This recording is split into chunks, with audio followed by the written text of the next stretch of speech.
Na grandiosa e vasta tapeçaria do Japão feudal, um período definido pelo brilho do aço afiado pelos rígidos códigos de honra, certos fios se destacam por sua pura improbabilidade. O final do século XVI foi um cadinho de conflitos, uma época em que poderosos senhores da guerra, os daimyo, disputavam o controle supremo sobre o arquipélago. Suas histórias são a base da história japonesa. Contos de ambição, traição, conquista.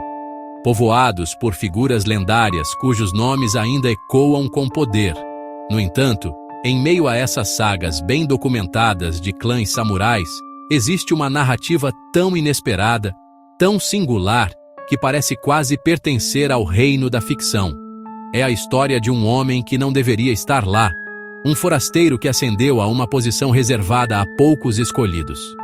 Esta é a história de Ieyasuke, o africano que se tornou um samurai. O ano é 1579. Um navio que transporta o influente missionário jesuíta italiano, Alessandro Valignano, ruma para as costas do Japão. Valignano era o visitador das missões jesuítas nas Índias, um homem de imensa autoridade. Em sua comitiva, servindo como seu valete e guarda-costas, estava um homem africano alto e de constituição forte. Este era Ieyasuke. Sua chegada não foi um evento silencioso. À medida que os jesuítas viajavam para o interior, em direção à capital, Kyoto, sussurros e boatos os precediam. Espalhavam-se histórias de um gigante com pele tão escura quanto laca polida, um ser de aparência tão incomum que multidões se reuniam simplesmente para vê-lo. Em alguns casos, a aglomeração de curiosos tornava-se tão intensa que pessoas eram pisoteadas no caos, testemunho do profundo choque que sua presença causava. A comoção chegou aos ouvidos do homem mais poderoso da Terra, Oda Nobunaga. Intrigado, Nobunaga convocou Valignano e seu misterioso acompanhante à sua corte. O palco estava montado para um encontro que alteraria o curso da vida de Ieyasuke. O encontro se tornou lendário. Quando Ieyasuke foi apresentado, Nobunaga estava em descrença. Ele acreditava que a pele havia sido colorida. De acordo com Louis Frois em sua História do Japão, Nobunaga ordenou que Ieyasuke tirasse a camisa e fosse esfregado para ver se a tinta sairia. O gesto parece humilhante hoje, mas refletia assombro profundo da época. A descrença de Nobunaga virou fascínio. Ele via não só uma curiosidade, mas um homem cuja presença desafiava sua visão de mundo. Nobunaga ofereceu um banquete em homenagem a Ieyasuke. Logo pediu que Valignano deixasse o homem a seu serviço. O jesuíta concordou.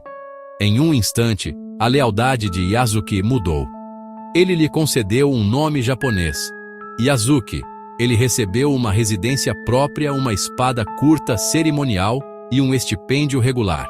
Estes não eram presentes dados a um mero servo. Eram os atributos de um retentor. Seção 4. Forjando um samurai nas chamas da guerra. A elevação de Ieyasuke ao posto de samurai não foi meramente um título cerimonial. O projeto de unificação de Oda Nobunaga era uma campanha militar implacável, uma série de batalhas e cercos estratégicos. Ele carregava sua própria katana, uma arma que era tanto uma ferramenta de guerra quanto a própria alma do samurai. Seu primeiro envolvimento militar documentado ocorreu em 1581, durante a campanha de Nobunaga, para subjugar a rebelde província de Iga. Redes de guerreiros ninja altamente habilidosos e secretos. A campanha foi notoriamente brutal. Pode-se apenas imaginar a cena. O imponente samurai africano, vestido com armadura japonesa, empunhando sua espada contra os guerreiros sombrios de Iga. Sua presença no campo de batalha teria sido tanto um trunfo tático quanto uma arma psicológica. As fontes sugerem que Ieyasuke não era apenas um observador passivo, mas um combatente ativo. Sua força notável tornava-se vantagem prática no combate. Seção 5. O incidente de Honnoji, o último amanhecer de um senhor. O ano de 1582 marcou o auge do poder de Oda Nobunaga. A unificação parecia iminente. Instalado temporariamente em Honnoji, um templo em Kyoto. Nas primeiras horas de 21 de junho, o templo foi cercado. O traidor, Akechi Mitsuhide. Mitsuhide voltou seu exército de 13.000 homens contra seu mestre. As poucas dezenas de guardas foram superadas em número. O alarme foi dado. Uma batalha caótica eclodiu nos terrenos do templo. O templo foi incendiado, os salões de madeira consumidos por chamas.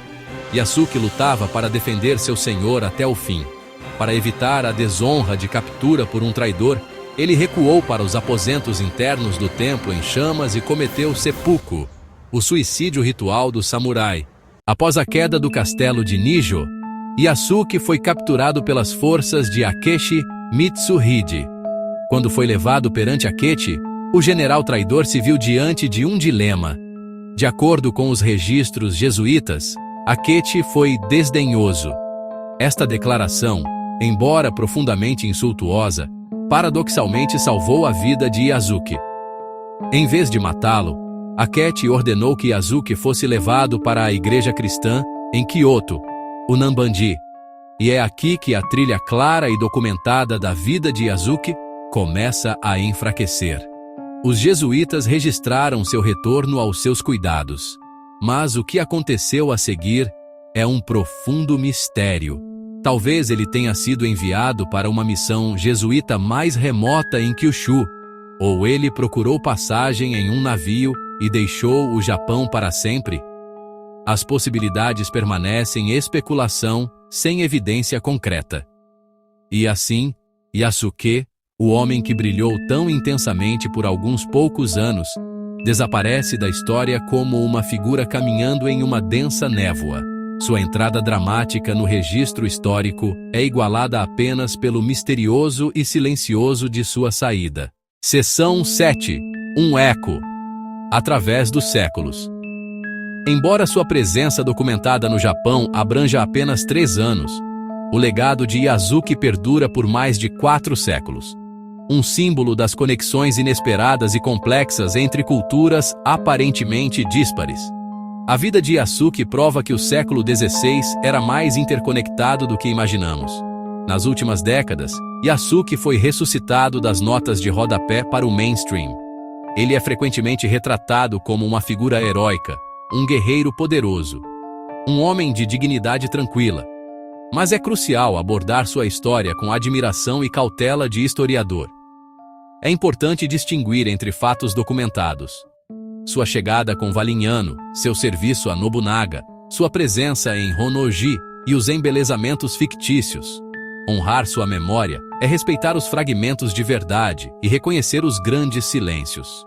O poder do conto de Yasuke está em inspirar curiosidade e em desafiar suposições sobre o passado. Ele cruzou mundos. Serviu um senhor em terra estrangeira. Conquistou honra por seu próprio mérito. Seu eco reverbera através dos séculos, uma voz misteriosa e cativante que nos convida a ouvir com mais atenção os sussurros do passado e a buscar as histórias que ainda precisam ser contadas.